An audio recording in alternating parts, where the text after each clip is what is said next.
Aujourd'hui, nous allons découvrir les bases de Python. Moi, c'est Hippolyte Sodine. Let's go.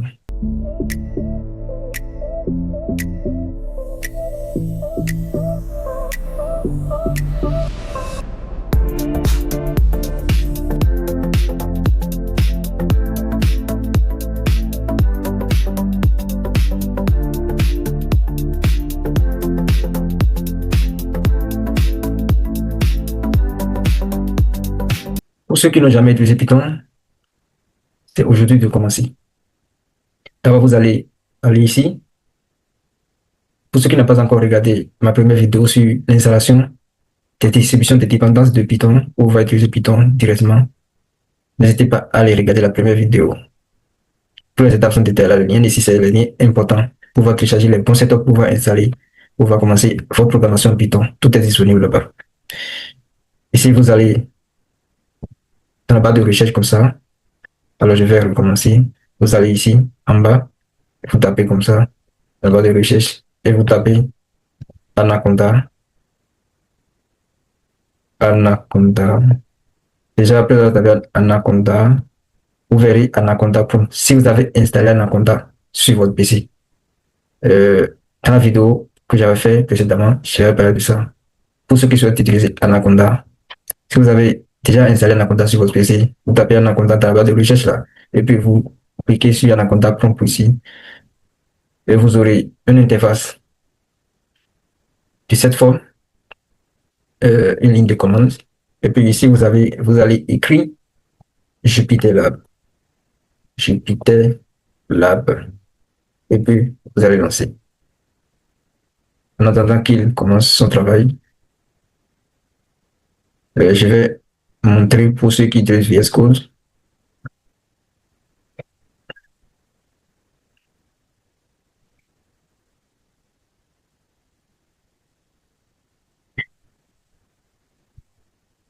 Pour ceux qui souhaitent utiliser VS Code, c'est la même chose. Vous venez ici, vous tapez VS Code seulement, et puis c'est venu là. Là, il n'a pas besoin de ligne de commande pour y accéder. Vous cliquez 2 fois sur ça, et puis ça s'ouvre. Vous cliquez 2 fois sur ça, et puis ça s'ouvre.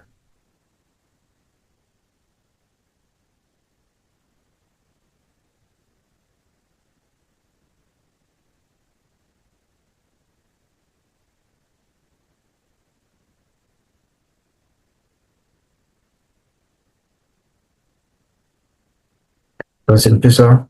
Pour ceux qui souhaitent utiliser VS Code, vous allez vous retrouver sur cette interface-là et vous pouvez créer un fichier .py en cliquant en haut ici.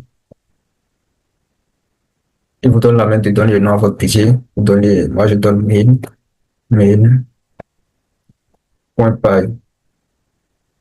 Et directement, il y a le logo de Python qui est directement affiché à côté. Et vous lancez, vous vous retrouvez directement dans le document, dans le fichier .py. Et là, vous pouvez directement commencer à écrire vos premiers codes. Vous pouvez aussi créer un fichier .ipnb, station Jupyter, pour pouvoir compiler les codes étape par étape. Mais vous pouvez directement compiler les codes étape par étape, même en utilisant un fichier .py sous VS Code. Quand vous allez faire, vous venez ici, vous cliquez sur dièse, étoile, étoile. Dièse, étoile, étoile, vous créez une session pour pouvoir compiler votre code directement. Donc, avec ça, vous pouvez directement compiler 2, juste 2. Par exemple, vous cliquez Win ici. Et puis, attention, j'ai oublié, pour ceux qui souhaitent utiliser VS Code, vous aurez besoin de sélectionner le kernel, le noyau, avant de compiler, sinon ça va pas marcher.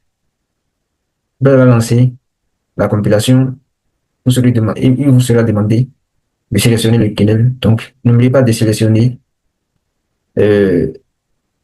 Jupyter, non pas Jupyter, n'oubliez pas de sélectionner la base. Il y a Conda général, il y a environnement de base. Il faut sélectionner l'environnement de base de Anaconda. Pour sélectionner, moi, je vais aller ici. Pour la première fois, il vous sera demandé quelque chose du genre. Maintenant, vous venez ici, sélectionnez, vous cliquez sur environnement Python et vous allez trouver plusieurs environnements comme ça à sélectionner.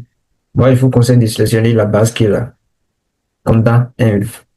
Ça, c'est un environnement pour Anaconda. Ça contient déjà Python pour exécuter votre code et plein de packages déjà installés dans l'environnement pour pouvoir exécuter votre code. Je vous déconseille de sélectionner l'environnement global ici, qui est l'environnement de Python général. Je vous conseille de sélectionner ça. Je vous déconseille de sélectionner ça plutôt. Il faut sélectionner l'environnement de base là, pour pouvoir coder votre code. Moi, je ne vais pas rester sur Jupyter, sur VS Code, je vais aller sur Jupyter là. Je vais partager mon écran pour Jupyter là.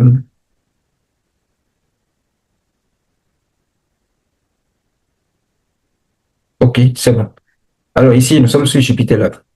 Donc, après avoir écrit Entrée dans la ligne de commandes Jupyter Lab ici, vous allez obtenir les lignes d'exécution comme ça. Et après, vous obtiendrez une nouvelle fenêtre dans votre navigateur et vous vous retrouvez dans Jupyter Lab. Et ici, on va... Alors, ici, vous allez créer un nouveau fichier. Vous allez dans File, vous voyez comme ça, vous cliquez, cliquez. Vous allez cliquer comme ça, vous êtes dans File, New. Ici, j'utilise un notebook, donc vous créez un notebook comme ça. Moi, je vais créer, ouais, c'est comme ça, on crée un fichier. Vous pouvez aussi directement, une fois dans Jupyter Lab, cliquer, vous allez vous retrouver sur cette page.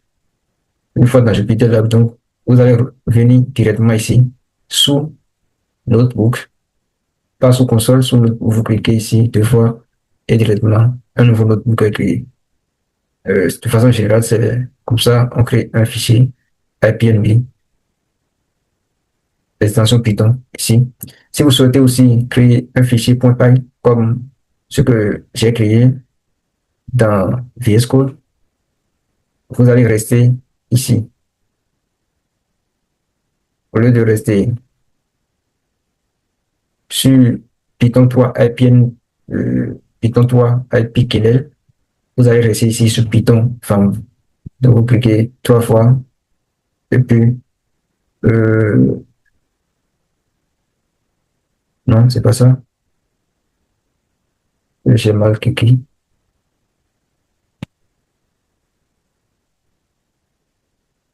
Vous venez ici, Python File, et puis vous avez un fichier .pal dans lequel vous pouvez coder. Mais par contre ici, attention, il n'y a pas la possibilité de créer une session pour exécuter les codes. Le fait de mettre dièse étoile étoile pour pouvoir accéder à une nouvelle session, pour pouvoir compiler les codes indépendamment, étape par étape, ce n'est que particulier faisable sur VS Code. Moi, je vais supprimer ça parce que je n'en ai plus besoin. Et ici, nous allons commencer avec les notions de base de Python. Je vous souhaite la bienvenue encore. De base, nous allons faire calcul simple, comme ce que nous faisons depuis bas âge. On peut faire avec Python 3 plus 3 avec l'environnement de Python. Vous pouvez compiler 3 plus 3. Et avec ça, je vais exécuter. Vous verrez le résultat. Pour l'exécuter, il suffit de vous cliquer sur la cellule. Assurez-vous que votre curseur est pointé sur la cellule et puis vous allez en haut. Ici, vous avez Run Diesel and Advance. Vous cliquez compiler et puis vous avez le résultat là. 3 plus 3, ça donne 6. Et pour ceux qui souhaitent aller plus loin, plus rapidement, vous cliquez sur CTRL Entrée. CTRL Entrée seulement et puis la cellule se compile. Et bien sûr, après avoir mis votre curseur pointé sur la cellule. Après ça, nous allons voir les calculs un peu plus complexes. Ici, c'est 3 plus 3, ça fait 4. 4 fois Si ça fait 24, donc contrôle entrée, et puis on enlève 24. Aussi, ici, j'ai mis des espaces entre les plus, entre le plus à l'intérieur des trois pour vous montrer que Python ne tient pas compte des espaces ici. Donc, il s'agit de faire l'addition ou soit multiplication entre les nombres. Donc, on obtient le même 6. Par contre, il est impossible de multiplier deux caractères. Ici, j'ai écrit Jean en apostrophe. Ça dit que Jean est un caractère, une chaîne de caractères. Ici, j'ai multiplié par Jean encore. Donc, il n'est pas possible dans Python de faire l'opération chaîne de caractères fois chaîne de caractères. Si je comprends, on verra normalement une erreur. Oui. L'erreur, c'est quoi? Can't multiply sequence by non-int type. On ne peut pas multiplier les deux chaînes de caractères. Une chaîne de caractères par une chaîne de caractères. Ici, on peut faire l'addition de deux chaînes de caractères parce que le plus qui est là va partir et ça ne restera que les deux chaînes de caractères. Alors, je vais compter, vous allez voir, non, Jean. Le résultat aussi, ça c'est le chaîne de caractères. Si vous entrez chaîne de caractères, vous aurez chaîne de caractères à la sortie. Mais par contre, qu'est-ce que vous remarquez? Vous remarquez que c'est collé. Alors, et si je mets espace ici, l'espace qui est ici est aussi considéré comme chaîne de caractères. Attention ici, il s'agit de chaîne de caractères. De l'autre côté, il ne s'agit pas de chaîne de caractères, il s'agit de opération entre les entiers. Ici, il s'agit de chaîne de caractères. Donc, l'espace qui est là aussi est considéré comme une chaîne de caractères. Du coup, ça serait marqué ici. Donc, je vais couper CTRL Entrée. On a Jean, espace Jean. Il y a aussi les opérations, d'autres opérations comme soustraction, division. Il y a des types de données. Il y a les entiers, les floats, les caractères dont on a parlé, et puis les types booléens. Concaténation de chaînes de caractères. Alors ici, c'est comme l'opération Jean plus Jean que j'avais fait en haut. Si je fais Hippolyte chaîne de caractères plus espace plus Hippolyte, ça dit quoi? Espace, comme j'avais dit, c'est considéré comme chaîne de caractères. J'aurai Jean de un côté et puis Hippolyte d'un côté. Mais les plus ne faut pas rester dans le résultat. Tout comme une chaîne de caractères ensemble. Et si je fais ça avec double apostrophe, que un seul apostrophe, on aura le même résultat. Alors, ça pour signifier quoi? Pour signifier que pour définir une chaîne de caractères, vous avez la possibilité d'utiliser un seul apostrophe ou soit vous utilisez double apostrophe. Ça dépend du cas en cas. Je pense que dans le code qui suit, je vais vous montrer quand est-ce qu'il est obligatoire d'utiliser les doubles apostrophes pour, dans votre code. Parfois, vous allez compiler, vous aurez une erreur si vous n'utilisez pas double apostrophe. Ici, j'ai fait 6 plus 6. Comme convenu, apostrophe comme ça, à l'intérieur, quelque chose, quelque chose à l'intérieur de deux apostrophes là est considéré comme une chaîne de caractères. Donc, si on fait l'addition des deux là, ça va fonctionner comme Jean plus Jean que j'avais fait là-bas. Et puis, Jean plus Jean, le premier Jean était collé avec le second Jean. Donc, ici aussi, on aura 6 qui sera collé avec le second Jean, mais avec les apostrophes dans le résultat, puisque ce sont les chaînes de caractères. Parfait, on a le résultat. 66, le plus c'est parti, et puis on a les apostrophes à gauche et à droite. On va parler de variables. Dans tout langage, que ce soit R, Stata, que ce soit Python, les variables sont très, très importantes pour pouvoir contenir différents types de données, que ce soit les data frames, les chiffres, les noms, tout type de tout données qu'on souhaite stocker. Les variables sont là pour pouvoir nous aider à les contenir et puis à les utiliser plus tard. Ça permet de rendre notre code un peu plus dynamique est plus opérationnel. Et si je déclare la variable Hippolyte, je le mets à 60, si je compile, je demande encore qu'est-ce que j'ai stocké dans Hippolyte. Et si je décris Hippolyte, j'écris contrôle entrée, j'aurai les 60 stockés précédemment dans Hippolyte. Ici aussi, je peux écrire print Hippolyte pour afficher la valeur contenue dans la variable Hippolyte. Je compile comme ça, j'ai les 60 à la sortie. Ici encore, c'est une autre façon pour afficher la valeur qui se trouve dans ma variable Hippolyte, mais ici, c'est encore plus professionnel. Ici, j'ai écrit quoi print, la valeur contenue de ma variable est Hippolyte. Attention, j'ai écrit Hippolyte dans les accolades. Et puis ici, j'ai mis F. F au début, avant le premier apostrophe, et puis à la fin, apostrophe. Donc si je compile, j'aurai normalement la valeur contenue dans ma variable est 60. F, c'est pour dire que ceci qui est là, c'est-à-dire tout ce qui va se retrouver dans accolade, dans les chaînes de caractères, c'est-à-dire dans la phrase qui suit, tout ce qui va se retrouver dans accolade est comme une variable. C'est ce que dit le F. Donc, il a cherché la valeur contenue dans cette variable-là. J'ai déclaré aussi Jean et je l'ai assigné une valeur de 45. Donc, Jean maintenant est une variable. Donc, Jean plus Hippolyte qui est là. C'est plus chaîne de caractères parce que je l'ai déjà assigné, je l'ai déjà déclaré comme une variable et je l'ai déjà donné des valeurs. Jean contient 45, Hippolyte contient 60. Donc, si je fais Jean plus Hippolyte, Hippolyte plus Jean, j'aurai 60 plus 45. Si je compile, j'aurai normalement 105 comme résultat. Alors ça, c'est une variable. Nous allons voir le type de variable. Alors, il y a plusieurs types de variables. Il y a le type int pour dire entier. Il y a le type float pour dire décimal. Et puis, il y a le type booléen. Le type booléen, c'est les variables de type false et true. Il ne prennent que deux valeurs. Et il y a les caractères qui sont déclarés par les apostrophes 2 ou soit 1 au début et à la fin, qui indique que c'est une chaîne de caractères. Je vais compiler. Alors, en Python, vous avez la possibilité de connaître les types de quelque chose. Et puisque nous avons une variable ici, nous avons la possibilité de connaître le type de cette variable.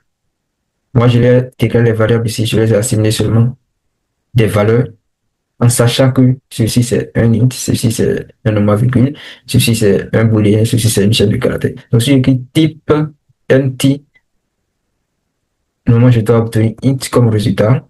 Ça veut dire que c'est un entier. Ici, type fl. Type fl, je dois obtenir float.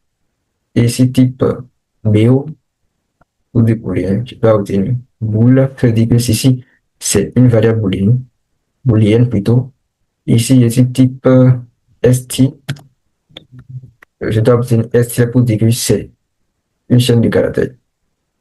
Alors, souvenez-vous, j'ai déclaré Jean ici, je l'ai assigné variable 45. On sait que 45 c'est un entier. Donc, si je fais type Jean, normalement, je dois trouver int. C'est ça que j'ai fait ici, type Jean, je compile, j'ai les int comme résultat.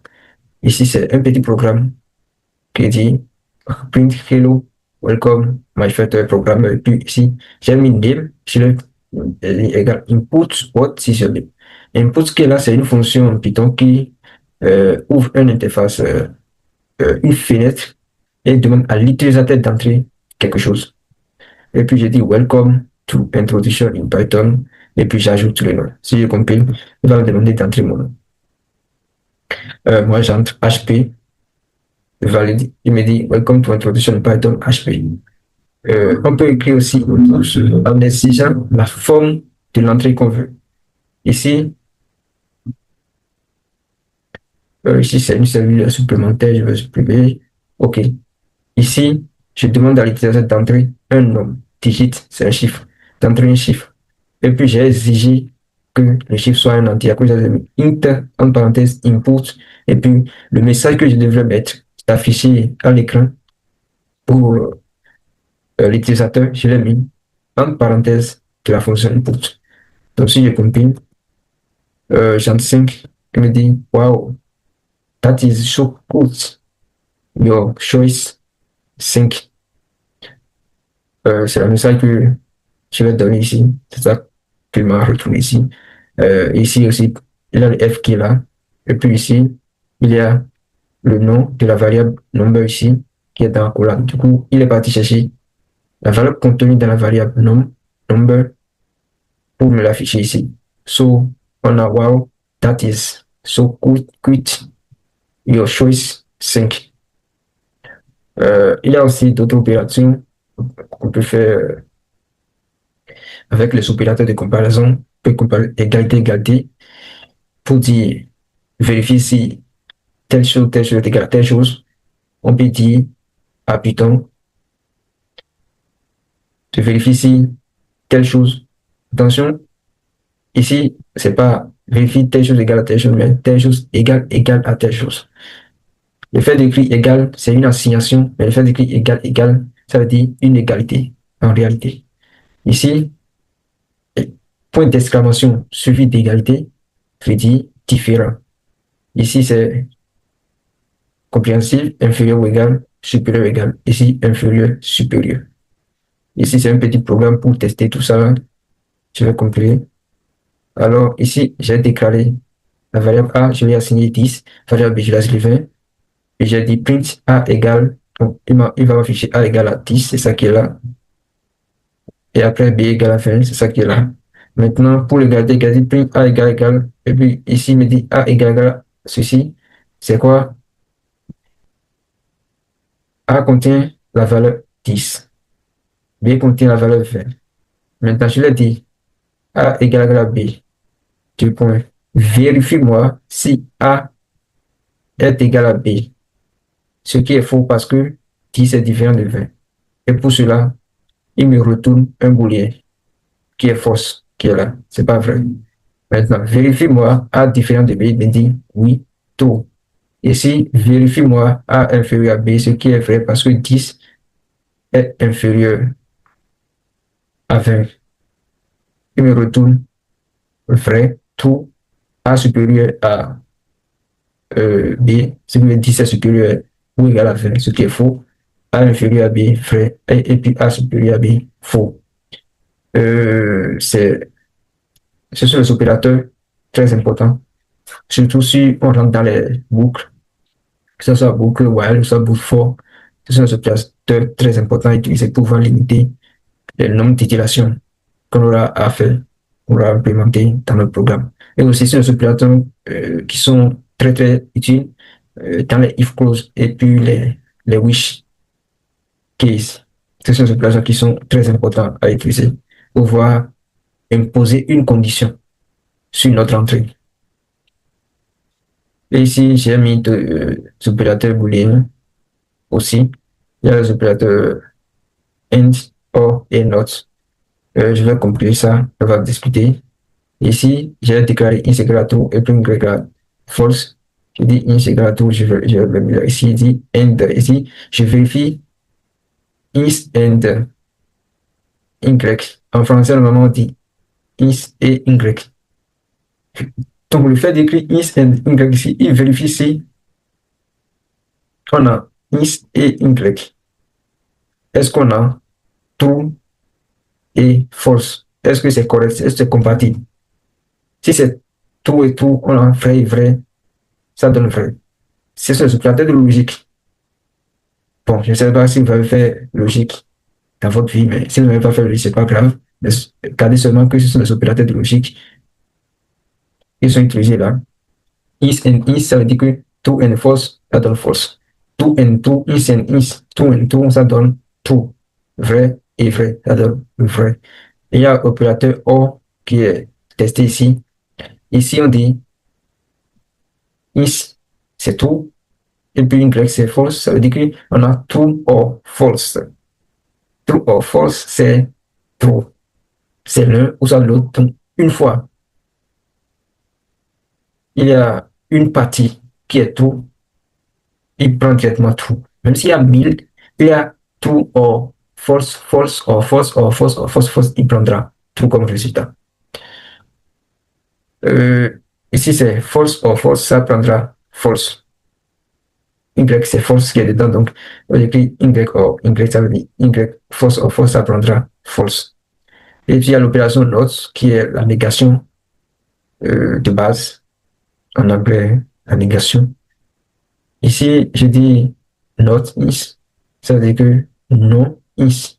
Non is, puisque is a déjà une valeur booléenne qui est true, not is va donner une négation à tout. Une négation à tout. Si c'est pas vrai, c'est faux. C'est ça.